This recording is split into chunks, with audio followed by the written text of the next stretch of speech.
Daripada pandangan mata seseorang yang memandang dengan kagum ataupun kebencian. Jadi jerawat kat muka kau tu bukan penyakit ain. Tu mungkin kau salah skincare. Jumpa lagi.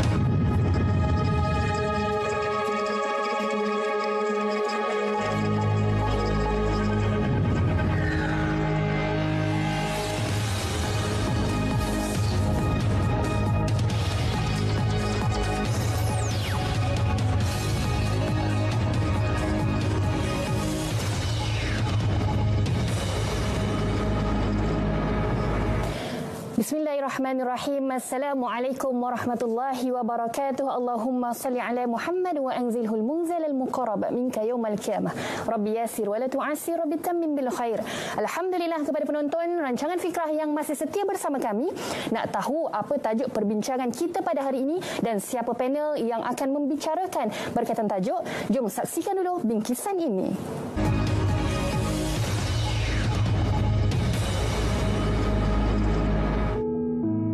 Rata-rata dari masyarakat hari ini mempunyai akaun media sosial yang diwujudkan bertujuan sebagai pemudah akses perhubungan antara keluarga, rakan-rakan serta dunia luar, tidak kira sejauh mana kita berada. Namun terdapat juga segelintir daripadanya yang begitu teruja berkongsikan perihal diri dan gambar untuk tontonan umum tanpa menyedari ada mata-mata yang sedang memerhatikan tindak tanduk mereka. Perkongsian tersebut seterusnya membuka ruang kepada orang luar untuk meninggalkan komen sama ada baik atau buruk, seterusnya mengundang kepada penyakit ain yang mampu membinasakan. Imam Ibn Hajar Al-Asqalani dalam kitab Fathul Bari menyebutkan bahawa ain adalah pandangan hasad daripada tabiat yang buruk yang boleh menyebabkan mudarat pada orang yang dipandangnya. Kedengaran aneh, namun ia benar-benar wujud. Apakah faktor penyumbang kepada wujudnya penyakit ain ini dan bagaimana ia mampu memberikan impak buruk dalam kehidupan manusia?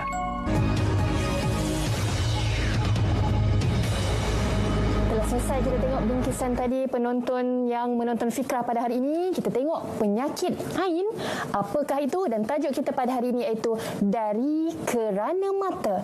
Dan jom bersama kita pada hari ini, kita kenalkan dulu panel di studio bersama saya yang akan berbicara berkaitan tajuk kita insya-Allah, iaitu yang pertama, panel pertama iaitu Al-Fadil Ustaz Abdul Rashid Haji Ahmad selaku Ketua Lajnah Tarbiyah, Disiplin dan Tata Tertib Darushifa Malaysia. Assalamualaikum Ustaz. Waalaikumsalam. Alhamdulillah, saya rasa berbesar hati hari ini dapat berjumpa lagi dengan Ustaz dalam rancangan Fikrah. Dan seterusnya, subhanallah, bersama kita juga murabbiah kita iaitu panel kedua Ustazah Isfadiah Muhammad Dasuki. Assalamualaikum Ustazah. Waalaikumsalam warahmatullahi. Ustazah Idayu. Ya, subhanallah, saya rasa auranya luar biasa di studio hari ini ya, bersama dengan murabbi dan murabbiah kita. Dan kita tak lupa juga kita bersama dengan responden ataupun bila kita bincangkan berkaitan tajuk dari kerana mata atau kita akan fokus berkaitan penyakit ain ini, kita akan mendengar perkongsian daripada responden kita iaitu yang berbahagia Ustaz Datuk Muhammad Kazim Ilyas iaitu pendakwah atau pengasas Pusat Pendidikan Al-Barakah. Assalamualaikum Ustaz. Datuk Ustaz. Waalaikumsalam warahmatullahi wabarakatuh. Alhamdulillah. Baik, saya rasa nanti kita nak banyak perkongsian daripada Ustaz Datuk Muhammad Kazim Ilyas insya-Allah. Jadi insya-Allah nanti kita akan dengar apa perkongsian yang akan dibincangkan insya-Allah. Jadi untuk permulaan pembukaan pentas Fikrah pada hari ini, tadi kita dah bincang tajuk kita dari kerana mata. Jadi saya nak pas dulu soalan pertama kepada Al-Fadil Ustaz Abdul Rashid. Bila bincangkan tentang penyakit ain, ramai lagi sebenarnya masyarakat di Malaysia masih lagi tak tahu, tak sedar benda ini mungkin dah berlaku pun pada diri mereka. Jadi mungkin sebagai permulaan Ustaz boleh kongsikan pada kami apakah maksud penyakit ain itu sendiri dan apa perbezaan dengan sihir? Mungkin silakan. Terima kasih Ustazah. Ya. Assalamualaikum warahmatullahi wabarakatuh. Assalam. Allahumma salli ala sayyidina Muhammad wa ala ali sayyidina Muhammad. Rabbi yassir wa la tu'assir, Rabbi tammim bil khair, Rabbi shrah li sadri wa yassir li amri, wahlul 'uqdatam min lisani yafqahu qawli. Cakap tentang penyakit ain. dia bukan sakit mata. Ya, penyakit ain adalah merujuk kepada kesan yang berlaku ke atas seseorang individu akibat terkena pandangan mata dari seseorang yang hasad dengki, penuh iri hati, datang dari jiwa yang kotor dan jahat, yang berhasrat mengenakan kemudaratan kepada individu yang dipandang dengan izin Allah Subhanahu wa taala.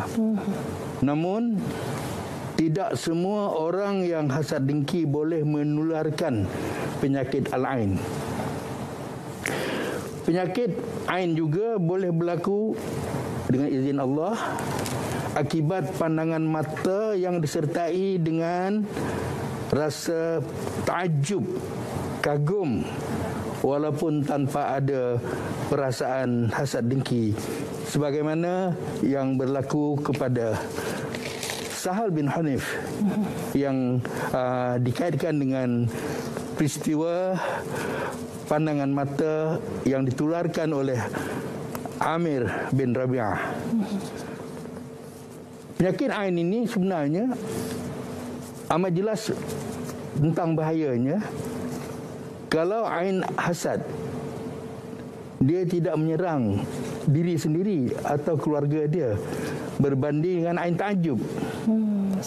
Ain ta'ajub, dia boleh mengenakan diri dia sendiri. Contohlah, ketika dia tengok cermin, apa dia kata, cantik lagi muka saya ni, handsome lagi. Subhanallah. Ya, tetapi ucapan itu tidak disandarkan dengan berdoa memohon keberkatan Allah Subhanahu wa taala.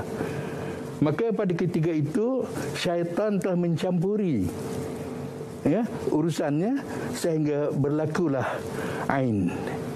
Dan ain juga boleh berlaku daripada orang yang soleh, orang yang dicintai.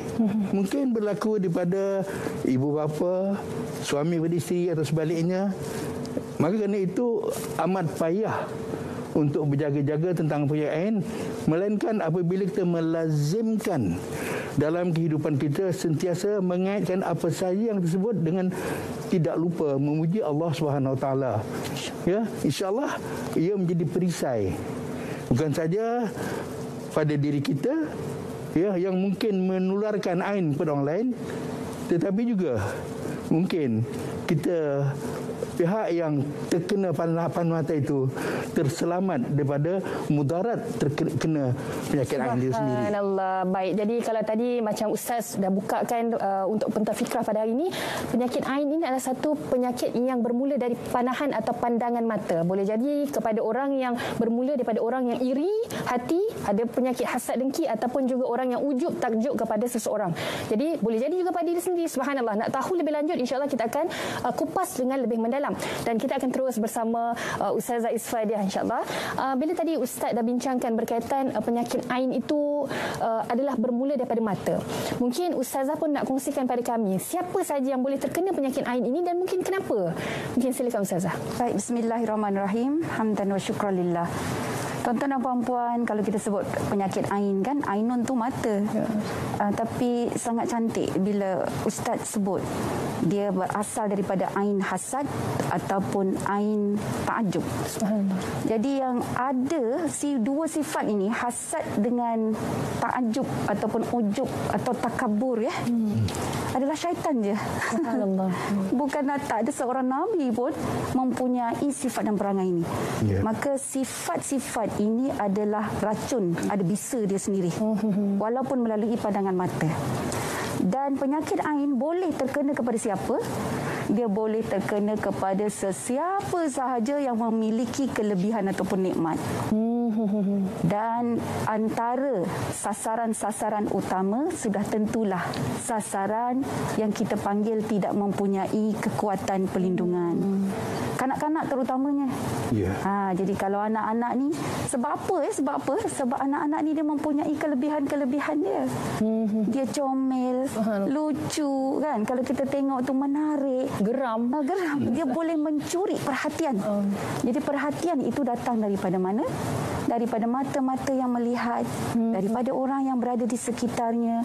Maka sebab itulah kita kena berjaga-jaga. Ya. Jadi kalau tadi Ustaz ada sebut sahabat yang bernama Sahal bin Hunayf, dia pun kena juga dengan penyakit ain. Dia dah dewasa, tapi dia berasal daripada apa? Daripada Amir, seorang sahabat lagi Amir, yang pandang dia waktu dia mandi tu, kulit dia sangat cantik. Jadi dia kata apa? Aku tak pernah tengoklah kulit yang seindah ini dalam hidupku. Jadi dia tak kaitkan dengan Allah. Sebab syaitan dia takjub juga, takjub dengan diri dia. Kalau tani minan nar, dia kata. Ambo syok sendiri dia. Kan, jadi dia rasa takjub gitu kan. Ya Allah, engkau yang ciptakan aku daripada api. Lepas dia pandang hina pula orang lain kan. Jadi perkara-perkara ataupun unsur-unsur adik-beradik yang seperti ini, sama ada hasad ataupun kita panggil takjub itu, dia boleh memberi kesan dan impak kerana asal usulnya bukan datang daripada Allah yang Maha Esa, bukan datang daripada ajaran Islam. Jadi kita kalau asal usulnya datang daripada syaitan, datang daripada jin, tak selamat tuan-puan. Jadi sebab itulah walaupun kita diri sendiri kan kita tengok comelnya anak aku, cepat-cepatlah kena sebut subhanallah, masya Allah.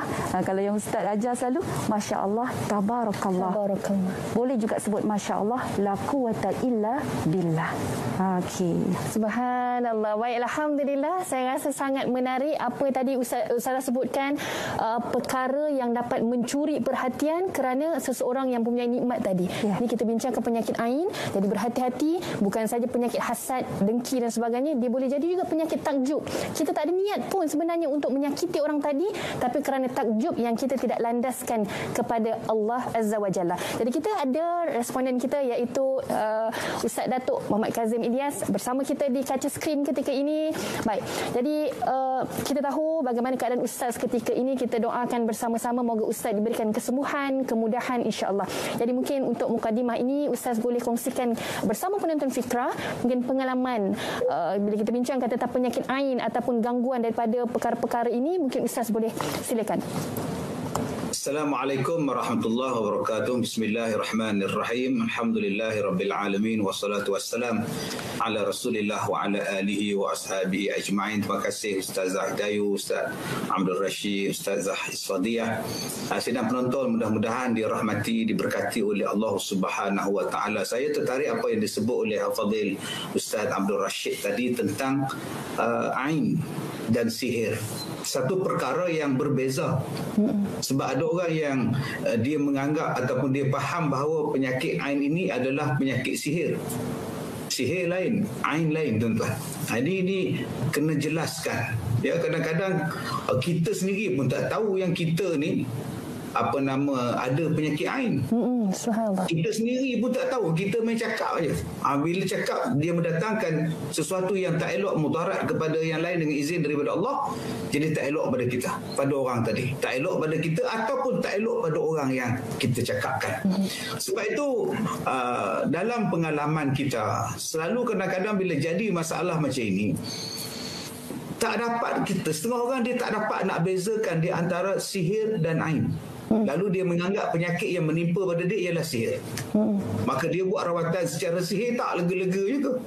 Pergi ke hospital tak lega-lega juga. Yang ni yang banyak berlaku. Bila kita rawat, kita kata misalnya tak ada penyakit ni, ini bukan gangguan, ini bukan apa sihir, ini tak ada. Habis tu macam mana saya sakit ni? Itu yang kadang-kadang dia tak perasan yang dia tu adanya terkena penyakit ain tadi. Misalnya yang saya hadapi Ustaz, misalnya saya dah saya rasa dalam tahun ini 2021 ni saya rasa dah hampir 4 bulan 5 bulan dah ya.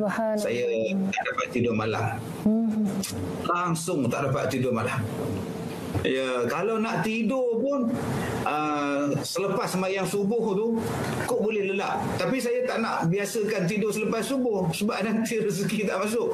Nanti keberkatan tak ada. Tapi itulah realiti dia. Memang setengah orang Dia tak percaya. Mana mungkin Ustaz tak tidur, Ustaz 24 jam Ustaz tak tidur. Bila saya cakap saya tak tidur lah. Bila saya pergi ke hospital, doktor tak tahu apa penyakit saya. Macam-macam bentuk rawatan yang telah saya lalui, dan itu juga dengan rawatan perubatan dan sebagainya alternatif pun kita buat.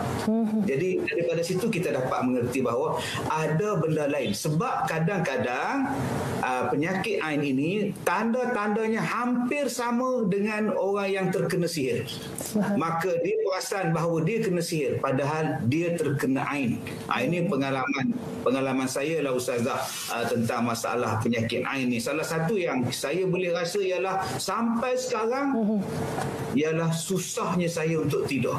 Tapi saya baik. kepada Allah sebab boleh cakap, boleh kerja waktu siang. Itu Alhamdulillah. Baik. Terima kasih kepada Ustaz Datuk atas perkongsian pengalaman. Bila kita kata subhanallah ya, benda-benda perkara-perkara penyakit ain yang ramai masyarakat yang mengambil tidak peduli ataupun rasa tak penting pun untuk tahu, rupa-rupanya mempunyai kesan yang sangat besar dalam kehidupan. Jadi nak tahu apa lagi perkongsian yang bakal kita sampaikan dalam Fikrah, tunggu nantikan bersama kami. Kita rehat sebentar insya-Allah.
Daripada Amrah, daripada Aisyah radhiyallahu anha berkata, pada suatu ketika Nabi sallallahu alaihi wasallam masuk rumah.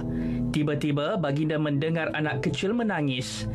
Lalu baginda berkata yang bermaksud, "Kenapa anak kecilmu ini menangis? Tidakkah kamu mencari orang yang boleh mengubatinya daripada penyakit ain?" Hadis riwayat Ahmad. Terdapat juga hadis lain yang menyebut mengenai perihal ain ini. Antaranya yang bermaksud, sesungguhnya Rasulullah sallallahu alaihi wasallam mengarahkan iaitu Aisyah untuk mengubati dirinya daripada penyakit ain. Hadis riwayat Muslim.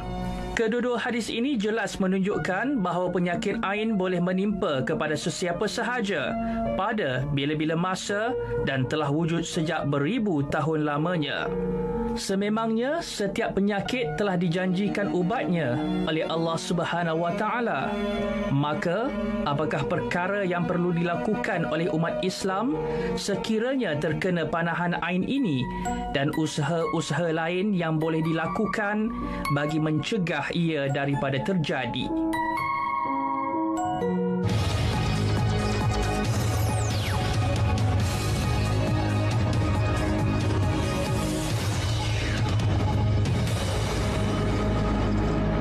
Alhamdulillah kepada penonton rancangan Fikrah, kita masih lagi dalam tajuk Dari Kerana Mata. Jadi jom kita terus, tadi sebelum kita berhenti berehat, kita dah dengarkan berkaitan tentang perkongsian daripada Ustaz Datuk Muhammad Kazim Ilyas berkaitan pengalaman terkena penyakit ain. Jadi saya nak serahkan kepada Ustaz Abdul Rashid.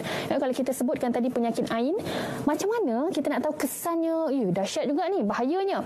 Dan mungkin ada tanda-tanda simptom-simptom yang Ustaz boleh kongsikan pada kami penonton Fikrah. Silakan. Terima kasih Ustazah. Ya. Bismillahirrahmanirrahim. Allahumma salli ala sayyidina Muhammad wa ala ali sayyidina Muhammad. Di antara tanda orang yang terserang atau terkena penyakit ain ialah mengalami masalah al-araq, yakni payah tidur. Payah tidur. Ambil ubat macam mana pun, kalau dia tidur tahan mungkin 2 jam, lepas tu dia akan terjaga balik. Khalid bin Walid pernah mengadu kepada Rasulullah SAW yang beliau menghadapi masalah susah tidur. Lalu baginda SAW mengajarkan satu doa, iaitu Allahumma qad gharatin nujum wa hada'atul uyun wa anta hayyun qayyum la ta'khuzuka sinatu wala naum ya hayyu ya qayyum ahdi layali wa annim ain. So bila Khalid bin Walid mengamalkan doa tersebut, alhamdulillah dengan izin Allah, Allah takkan kecewakan kita. Cuma kadang-kadang bila kita berurusan dengan manusia, kadang-kadang kita kecewa. Manusia boleh tidak menghargai apa usaha kita. Cuma satu kalau boleh ana nak kongsi dengan Datuk Kazim, satu kaedah yang biasa kami amalkan, iaitu penggunaan daun limau purut. So, kita panggil terapi minda. Bagi mereka yang mengalami masalah payah tidur, dia kena ambil satu helai daun limau purut, basuh bersih-bersih, ramai sikit supaya keluar bau, masukkan dalam gelas, masukkan air sejuk. Kita rendam lebih kurang setengah jam, kita bacakanlah apa-apa doa. Paling tidak pun kita baca Suratul Fatihah. Kita minum sebelum kita masuk tidur. InsyaAllah kesannya amat baik dengan izin Allah Subhanahu Wa Taala. Ini pernah kita cuba bagi mereka yang menghadapi masalah payah tidur. Mudah-mudahan ada barakahnya. Perkongsian ilmu tentang mengatasi masalah payah tidur ni. Itu hanya satu fatwa saja. Dia tidak ada halangan. Benda yang kita guna itu benda yang harus. Tak ada masalah, kita boleh guna. Tapi yang penting doa tu tadi. Doa tu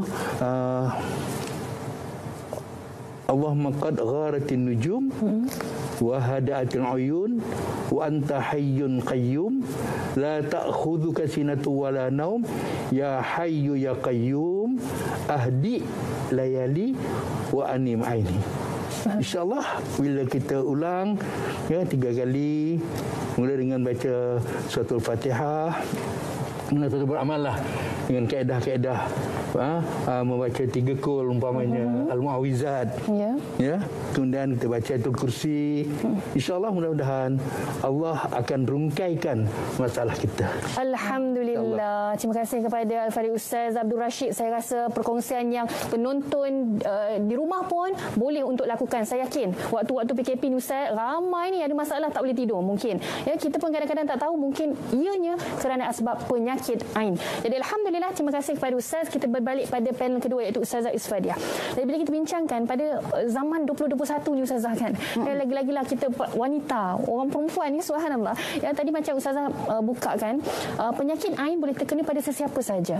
Jadi bila kita fokuskan kepada wanita ni yang orang selalu nak tengok, orang selalu nak pandang. Jadi mungkin Ustazah mungkin boleh kongsikan, bolehkah penyakit ain ini terjadi di media sosial? Silakan Ustazah.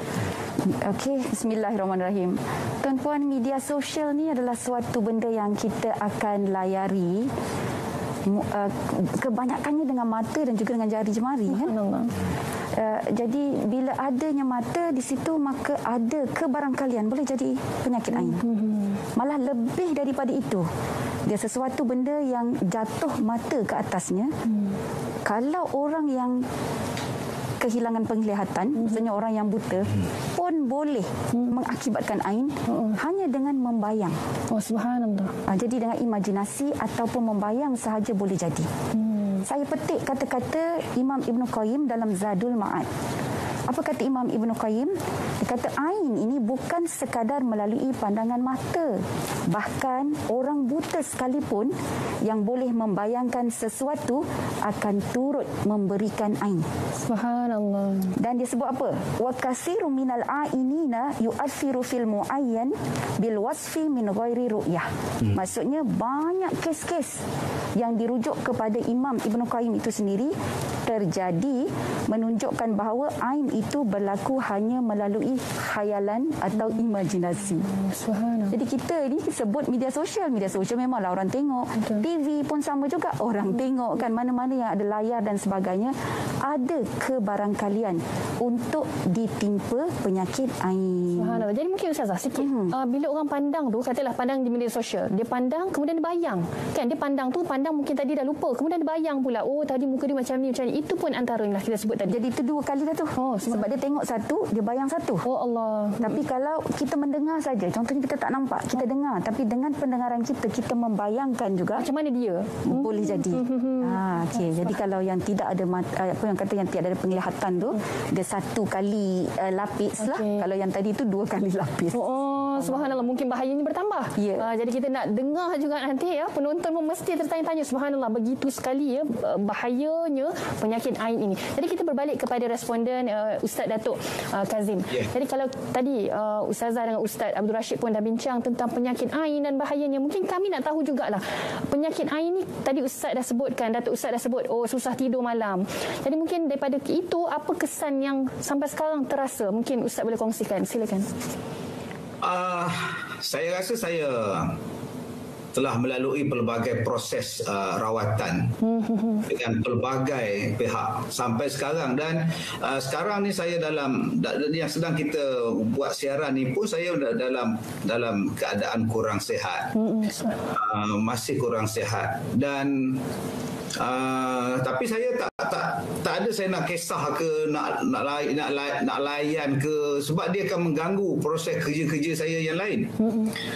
Memang sampai sekarang saya baru balik pada hospital buat, sebab saya nanti orang cakap Ustaz Kazim tak pergi hospital ke apa, saya tetap pergi hospital.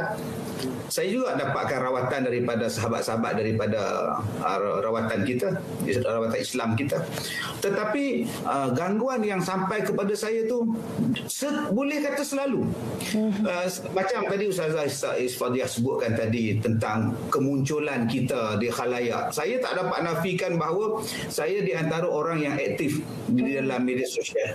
Apa benda yang cerita tentang saya, apa benda yang saya buat ke, akan media akan ambil dan sebagainya. Malah semua saluran media saya ada daripada dulu. Saya rasa dah lebih daripada 20 tahun saya berada dalam keadaan begini. Memang saya tak dapat nafikan pelbagai cabaran yang datang kepada saya. Kadang-kadang bila habis satu benda, datang pula benda yang ini, datang pula benda yang ini. Jadi benda tu dah jadi lumrah pada saya. Jadi macam mana yang disebutkan oleh Al-Fadhil Ustaz Abdul Rashid tadi, banyakkan berzikir. Bila orang kata ambu Ustaz tak nampak tu langsung, ya Allah mudanya, Allahu akbar tabarakallah masya-Allah, hadza min fadli rabbi. Itu saja yang kita baca. Sentiasa sebut zikir. Sampai sekarang saya dah tak masukkan gambar cucu saya dalam media dan sebagainya. Orang minta ke, maaf, saya takkan masukkan gambar anak-anak saya. Sampai sekarang orang tanya mana dia gambar keluarga Ustaz, isteri Ustaz di mana, saya tak ada untuk disiarkan. Itu untuk sendiri. Walaupun gambar saya memang saya tak dapat nafikan. Baru ni untuk makluman Ustaz Abdul Rashid dan sebagainya, satu yang kita jumpa di belakang bangunan sekolah saya, di laluan tempat saya mengajar tu, gambar saya dibakar bersama dengan abu, dan kita yakin itu adalah abu daripada mayat dalam bekas, dan itu adalah laluan khas saya untuk saya mengajar di sekolah saya dalam satu dewan besar. Jadi itu orang lain tak akan lalu, itu untuk tujuan saya lalu. dan kita jumpa baru ini. Ya, baru ini saya jumpa saya rasa dalam 2-3 minggu yang lepas. Jadi benda itu yang saya jumpa, boleh kata selalu sangat. Jadi saya berserah pada Allah dan saya redha lah, tak apa masalah dia kan. Tapi bila kita buat rawatan, ada yang saya rasa ini sihir, ini gangguan, adalah ain. Jadi kalau ain, kita banyakkan zikir, banyakkan sebut a'udzubikalimatillahit tammah min kulli syaitanin wa hamah wa min kulli ainin lamah. Memang tak dapat. Saya hari ni kalau depan meja saya ni, kalau saya tunjuk pada Ustazah Nur Hidayah lah, masya-Allah, macam postcard ada, gambar, saya tak tahu nak cakap. Tapi bila saya cakap jadi kawan, waktu Ustaz Kazim perasan pula. Awak datang duduk dengan saya, awak duduk dengan saya, awak tengok apa yang saya jumpa setiap hari.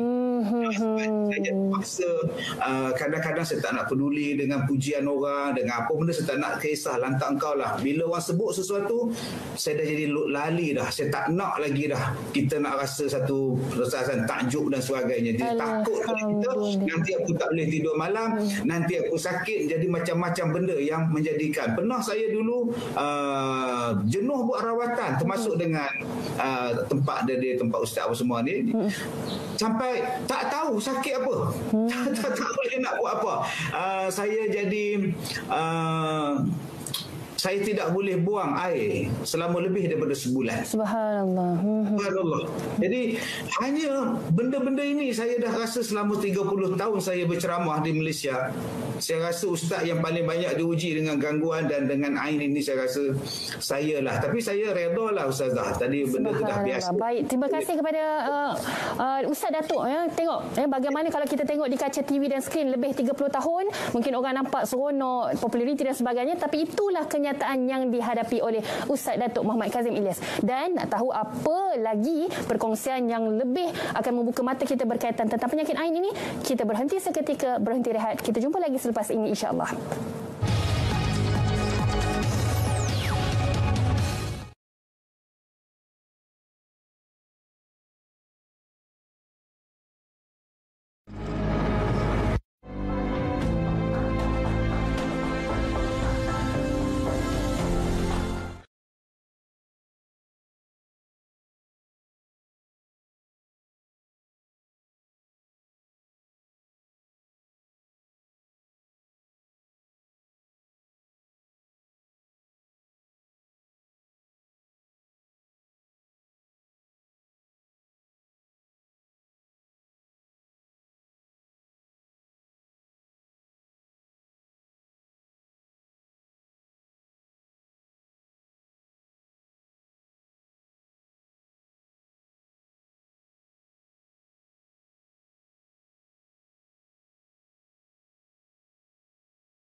Baik, alhamdulillah bertemu lagi kita dalam rancangan Fikrah dengan tajuk Dari Kerana Mata. Dan jom kita terus bersama dengan panel pertama, Al-Fadhil Ustaz Abdul Rashid.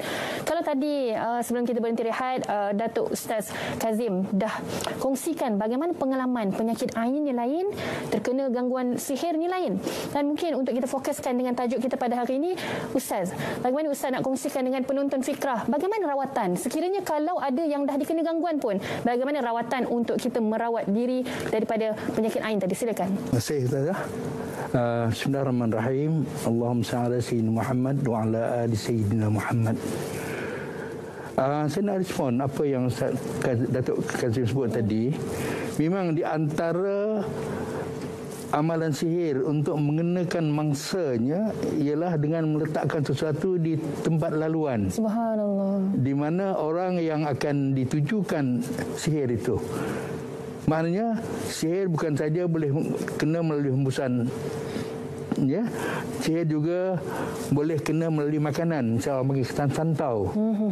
Dan sihir ni dia suatu yang tersembunyi dan suatu yang sangat misteri. Dia walau apa pun kita ada tempat mengadu. Wa idza sta'anta fasta'in billah. Bila kena tolong, kita tolong daripada Allah. Cuma kadang-kadang tahap kesabaran seseorang itu, alhamdulillah Ustaz Kazim boleh sabar, insya-Allah innallaha ma'as-sabirin. Paling lama kita menderita sakit tak akan lebih sepanjang umur kita. Tapi kalau kita menderita akhirat, khalidina fiha abada. So kita nasihatkanlah kepada mereka yang buat-buat kerja ni. Ya, berhentilah. Ya, mungkin dunia kita dapat seronok, kita gembira, tapi akhirat kita akan merana dan menderita. Sebagaimana yang anda kata tadi, paling lama kita sakit di dunia takkan lebih daripada sepanjang umur kita. Berbanding kalau kita menderita di hari akhirat akan berlaku selama-lamanya. Kecuali ada kesempatan untuk kita bertaubat sebelum kita mati. InsyaAllah. Cuma yang kita bimbang, tertutup pintu hati daripada nak bertaubat kerana seronok dengan kerja-kerja jahat. Kan yang seperti yang saya sebut tadi, di antara ain hasid itu, ain orang yang hasad dengki itu, ya, jiwanya kotor, hatinya kotor dan sentiasa menyimpan dendam kepada orang lain, ya, walaupun dia sendiri tak dapat apa-apa asalkan puas hati. Subhanallah. Padahal orang yang berdendam dan berdengki itu dia tak ada pun dapat kelebihan tadi, tapi biarlah manfaat nikmat orang yang lain tadi terhapus begitu. Subhanallah. Jadi terima kasih Ustaz Abdul Rashid untuk perkongsian itu. Kita terus kepada Ustazah Isfadiah. Kalau kita bincangkan wanita ataupun sesiapa pun, kita nak biar ada protection kan, ada perlindungan diri kita daripada terkena panahan penyakit ain. Mungkin silakan Ustazah. Ya, terima kasih Ustazah Hidayu. Saudara-saudari yang dimuliakan, saya bersimpati tapi saya cukup berbanggalah dengan Datuk Kazim. Ya, sebab kita yakin la yukallifullahu nafsan illa wus'aha. Jadi bila Allah tunjuk tu, Allah tahu dia mampu. Tapi kita surrender, angkat tangan dah dulu kan. Jadi tuan-tuan puan-puan, kita selalu mohon perlindungan sebagaimana yang Ustaz Abdul Rashid sebut tadi. Mu'awizatain ini jangan lupa. Dengan surah An-Nas, surah Al-Falaq tu, jadikan dia sebagai satu zikir harian. Walaupun kita period, walaupun kita haid, tapi kalau kita dah biasa baca, dia dah boleh jadi satu doa pelindung kepada kita. So bila kita nak baca Mu'awizatain ini? So waktu kita nak tidur, ya, kemudian waktu mungkin kita nak keluar tinggalkan rumah, baca sekali doa Bismillahi tawakkaltu 'alallah wala haula wala quwata illa billahil aliyyil azim. Tapi dalam banyak-banyak itu, dalam pada itu ada juga amalan yang telah dilazimkan oleh para ulama, ya, iaitulah niat dan doa. Niat dan doa. Innamal a'malu binniat. Sebab niat ini kita ada connection ataupun kita kata talian hayat secara langsung dengan Allah. So kalau kita niat kita ini tak betul, bukan kerana Allah, maka Allah akan biarkan kita dengan niat kita. Tapi kalau niat kita ini, contoh, saya ini muncul di TV, okey, kerana Allah, walaupun mungkin ada beberapa lapis-lapis dia lah kan, akhirnya jumpa untuk menjadi hamba Allah, Allah akan lindungi kita. Tapi kalau kita kata, saya ni keluar muncul di TV sebab saya nak popular, saya nak orang respect saya nak masyhur, maka Allah akan letak kita dengan kemasyhuran kita sendiri, tinggal. Jadi kita tak nak macam tu. Jadi itu yang pertama, penting sangat kita pegang niat kita, innamal a'malu binniat. Yang kedua, para ulama ajar kita buat sesuatu doa. Nak masuk tandas doa, bangun tidur ada doa, tengok cermin pun ada doa, kan? Bila kita hayati maksud doa tu, dia seolah-olah memberikan kita satu matlamat. Apa tujuan kita buat sesuatu? Nak makan, baca doa. Habis makan, baca doa, kan? Semuanya lah. Nak pakai baju, tanggal baju, ya. Nak baca buku, nak duduk, paling tidak baca Bismillah. So itulah dia hakikat sebagai seorang hamba. Kita perlu sentiasa sebut nama Allah. sentiasa berzikir sebab kita ini adalah milik Allah Subhanahu Wa Taala. Subhanallah, terima kasih kepada Ustazah Isfadiah. Dua perkara tadi kita pegang sama-sama. Yang pertama, jaga niat, dan yang kedua, kerap kali lazimi dengan doa. Moga-moga itu antara pelindung diri kita daripada terkena panahan penyakit ain dan gangguan yang lain, insya-Allah. Jadi kita terus kepada Al-Fadil Ustaz Datuk Kazim. Ya, tadi bila kita bincangkan, subhanallah, pengalamannya yang sangat banyak, dengan pengalaman bukan yang baik-baik saja, malah yang tidak baik pun banyak. Jadi mungkin Ustaz Kazim sebagai pendakwah selebriti yang dikenali ramai, mungkin Ustaz untuk kesimpulan slot kita pada hari ini, mungkin Ustaz nak kongsikan pada kami apa nasihat-nasihat kepada penonton Fikrah pada hari ini berkaitan tentang topik kita pada hari ini. Silakan. Baik, terima kasih Ustazah. Terima kasih pada Al-Fadhil Ustaz Abdul Rashid, Ustazah Isfadiah atas ilmu yang bermanfaat untuk saya dan untuk semua pada hari ini, insya-Allah. Kita ambil hadis Nabi SAW, fal yad'u bil barakah fa innal 'aina haqqun. Maka berdoalah kamu dengan kebaikan kerana sesungguhnya ain itu adalah benar. Penyakit ain itulah benar. Yang pertama, kita kena banyak berdoa minta keberkatan. Kita dapat nikmat apa pun minta, ya Allah berkatilah aku, ya Allah berkatilah ya aku. Minta benda ini. Dapat apa pun. Sebab kita tak tahu, macam Ustazah sebutkan tadi, hati-hati manusia, mata-mata manusia kita tak tahu. Apa niat dia, apa kata dia. Mata tak nampak pun boleh jadi. Jadi minta pada Allah lindungi kita. Macam Ustaz sebutkan tadi, fasta'iz billah. Yang kedua, bagi diri saya lah, pengalaman ni Ustazah mengajar saya tidak lagi mengejar glamour ke nak apa, saya tak nak dah. Saya tak mau dah.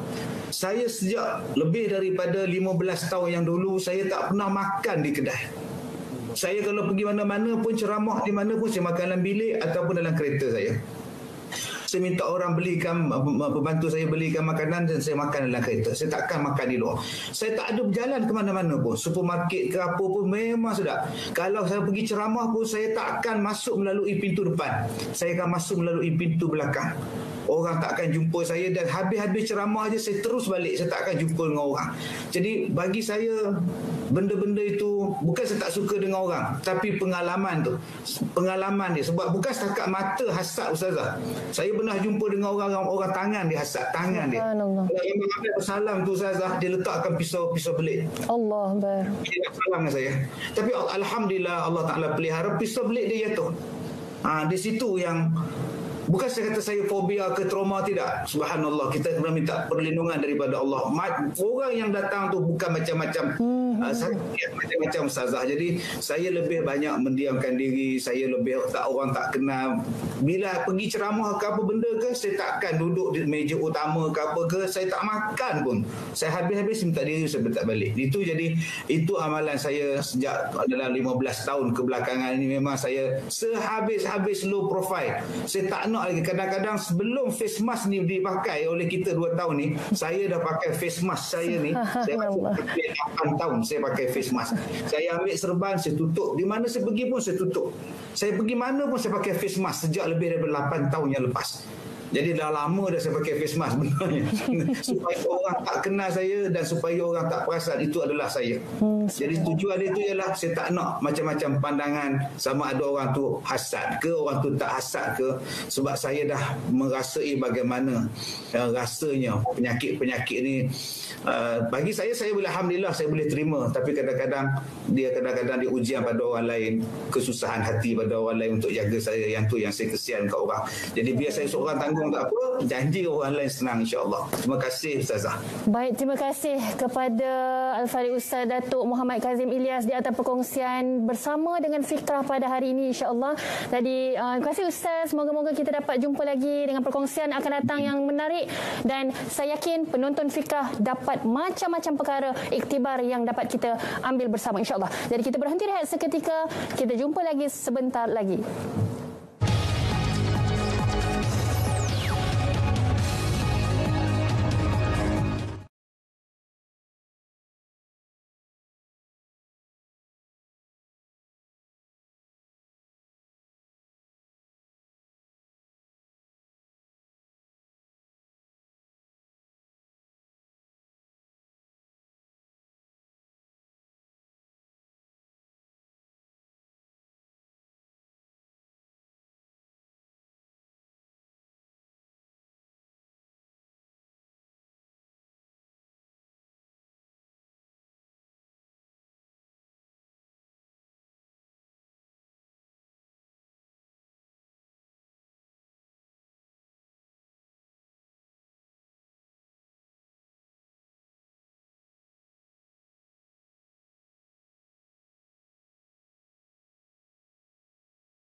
Baik, alhamdulillah kita bertemu lagi dalam rancangan Fikrah dengan tajuk Dari Kerana Mata dengan topik penyakit ain. Jadi kita terus sambung, ini adalah slot yang terakhir bersama dengan panel kita. Jadi kita terus kepada Ustaz Abdul Rashid. Ustaz, bila kita sebut tadi penyakit ain, semua orang dah bincangkan bila orang yang pandang dengan takjub ataupun dengan iri hati, maka seseorang tu akan terkena sakit. Tadi mungkin Ustaz boleh lebih mendalam perkongsian. Ada tak bila kita kata jin, bila dengan pandangan jin pun kita boleh terkena penyakit ain? Mungkin sila Ustaz. Terima kasih Ustazah. Rasulullah SAW sebagaimana yang dilaporkan oleh Ummi Salamah radhiyallahu ta'ala anha, ketika Nabi SAW masuk ke rumahnya Ummi Salamah, ya, Nabi terlihat jariah atau hamba perempuan di rumah Ummi Salamah ada saf'ah pada mukanya. Saf'ah ini kata setengah ulama tanda bulat kehitam-hitaman. Ada mengatakan pucat kehitam-hitaman. Lalu Nabi kata, carikanlah orang yang boleh meruqyahnya. Dia terkena ain jin. Subhanallah. Kata Al-Farra, ya Husain bin Mas'ud, saf'ah memang ada kaitan dengan pandangan mata jin. Kerana jin juga mencari peluang untuk mengganggu manusia. Ya, jadi dalam keadaan-keadaan yang tertentu jin mengambil kesempatan. Maka kerana itu, ya, Syekh Al-Qayyim Al-Jauziyah mengatakan ain ini berlaku pada manusia, berpunca daripada hasad dengki atau takjub, dan juga berlaku daripada pandangan mata jin. Mungkin unsurnya sama, tapi kesannya juga sama. Subhanallah.